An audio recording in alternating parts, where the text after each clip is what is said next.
My name is Roger Wiens. I am a professor of planetary science here at Purdue University. I also lead the SuperCam instrument team on the Perseverance Mars rover. The Perseverance rover was conceived after we saw the successes of Curiosity, its predecessor, and so this came about in the 2013-2014 timeframe when NASA said, yes, let's do this.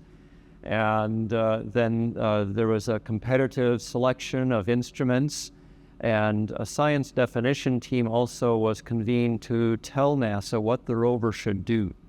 And this, their recommendation was to include selecting samples that can be returned from the surface of Mars in a future mission. And so part of the mission of Perseverance became to pick up these samples and to pick them up from the best places. And so our science that we are doing since 2021, when Perseverance landed, includes not only studying Mars, but also picking these best samples to bring back to Earth someday. 20 years ago, I was selected to lead an instrument on the Curiosity rover. That was NASA's first 1-ton big Mars rover. And so we were developing a special laser technique called laser-induced breakdown spectroscopy. And so we put that into an instrument that we called ChemCam because it was studying the chemistry through a camera on the top of the rover. And that was developed for 7 years. That rover landed in 2012. So I have been exploring Mars now for 13 years with Curiosity and the ChemCam instrument. Then in 2014, following that success, NASA selected my team again to develop the next generation for the Perseverance rover. And we call that instrument SuperCam because it is sporting some super new techniques that we added to our ChemCam chassis. In 2021, when the rover landed, we started seeing some very light-colored pebbles around the rover. We were so busy analyzing the bedrock, the main rocks underneath, that we didn't actually look at these other pebbles until late 2022, when we started to look around a little more detail at what we had sitting around us. And sometimes the rover is sitting only on just bare sand, and we don't have exciting rocks to look at. And here were some of these very white rocks sitting around, and so we started shooting them with the laser.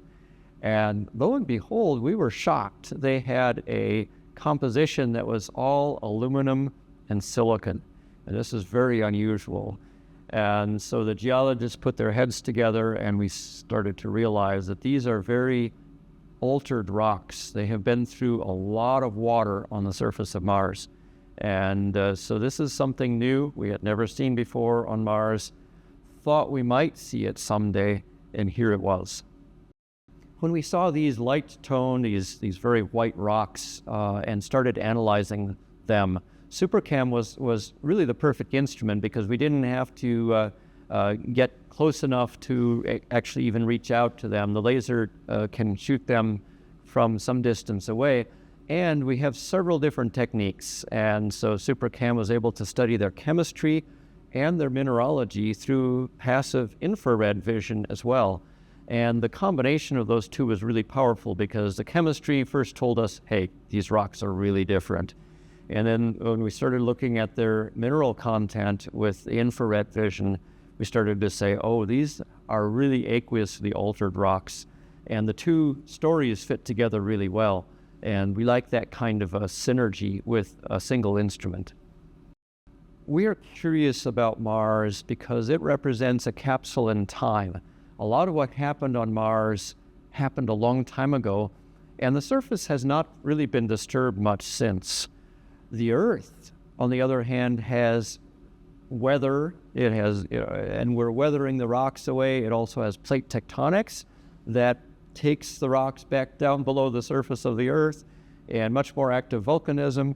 So for all those reasons, we don't have ancient rocks for the most part on Earth, very few of them. Mars is a treasure trove of ancient rocks, and it is our sister planet, and we want to know, first of all, what happened on Mars, and we also want to know what happened way back in time on either planet. And Mars answers both of those questions for us.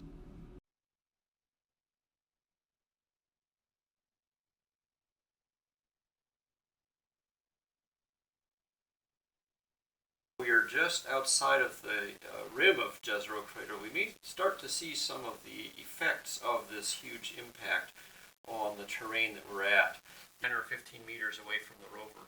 So it's great because the rover doesn't have to drive right up to a target. We can go farther away with that. And so we use the laser for two different techniques, and then we use infrared vision for some of the mineralogy as well, and then pulling apart or pulling off the cover of this and showing the instrument inside and then illustrating the different techniques.